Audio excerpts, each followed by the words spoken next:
Good morning or good afternoon or whatever time of day it is that you're watching this. Hello. I suppose we each have our own favourite times to say our prayers, times set aside to be with God, and also times to read our Bible. And we will all be doing that as well in different ways. Some people like to pick a book from the Bible and read the whole thing through. Others prefer to carry a theme. Some work from Bible reading notes, which is what I do. And I use a book that's called Reflection for Daily Prayer. And there are comments as well, but in each day we have a reading from the Psalms, the Old Testament and the Gospels. And then one of the readings is suggested as that reading for the day, as particular reading. And then one of the 20 contributors would have written a reflection on that reading. Some are very interesting. Now, why am I telling you this? Well, today we think of Mary, Martha and Lazarus. The comments I'm going to read come from a few weeks back, and they're by Joanna Collicutt. She is quoting from Luke, though the Bible reading later will come from Matthew. She says, Mary and Martha were part of Jesus' unconventional family of faith described in the reading, but their own nuclear family was also unconventional. It tells us that they had a brother, Lazarus, but despite this, Martha was clearly the head of the household. This lies behind the tradition that Lazarus was possibly a teenager at the time. Jesus is staying in Martha's home, sharing food and fellowship, and engaged in holy discussion. Luke presents this as a proto-house church, like those he knew so well. When they met in homes, he and Paul, when Paul was on his missionary journeys, and so very often in these homes, it was the woman who was the head of the house. So you get names like Lydia, Chloe, Nympha, Aphia, and many others who are heading these house churches in the early Christianity days. In addition to being a host, Martha's role was one of service. The word used to describe this is diaconia, from which we get our word deacon, and it could equally well be translated ministry. The nearest equivalent today would be the role of church warden. This is a highly practical ministry that is vital for the smooth running of a church community, but which, like that of the clergy, can become bogged down in worries about finances, buildings, and rotas. It is hard to worship if you are charged with keeping the show on the road.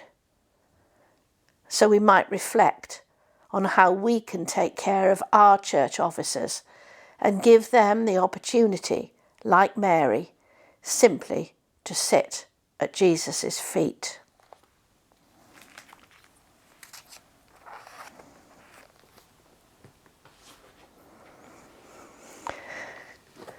Today's reading comes from Matthew. It's chapter 13 and it begins at verse 44. The kingdom of heaven is like treasure hidden in a field, which someone found and hid.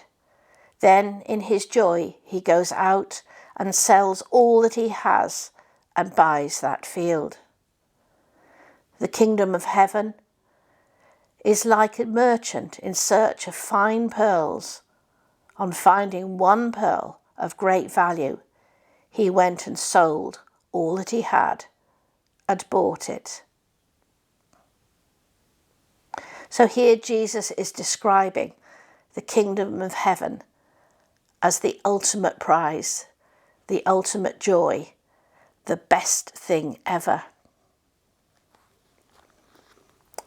How does that apply to Mary and Martha? It's difficult to comment on Lazarus because he never seems to say anything of note, or anything at all, in fact. But obviously Jesus loved him because he was in tears when Lazarus died.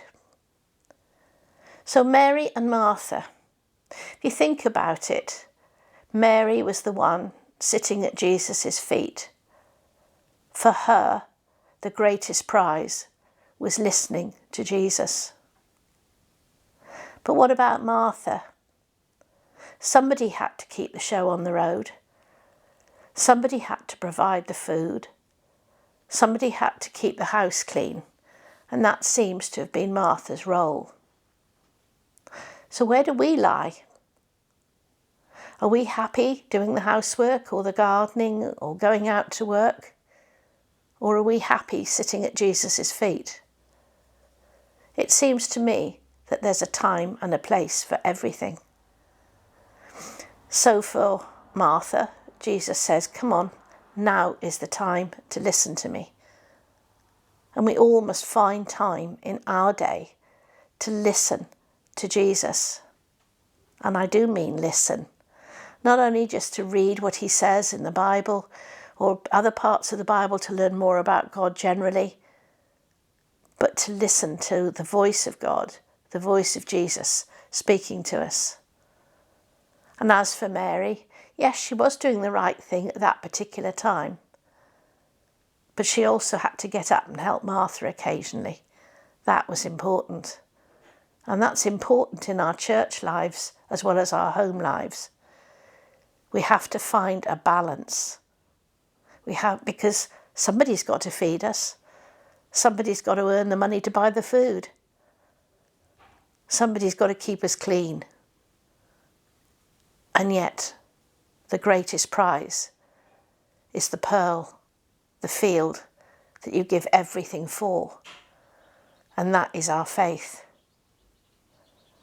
So to find a balance, make sure that you do have time to sit at Jesus' feet, but also make sure that there is hospitality, there is caring, and there is caring for those who care for you. So think of your church wardens, think of your PCCs, think of your ministers. Make sure that you can help where you can, even if it's just saying hello to somebody as you come in and genuinely asking, how are you? Are you okay? Being concerned. It all helps. It all makes us work together as a community of caring people, putting love of God first and love of neighbour second, but almost as important. Amen.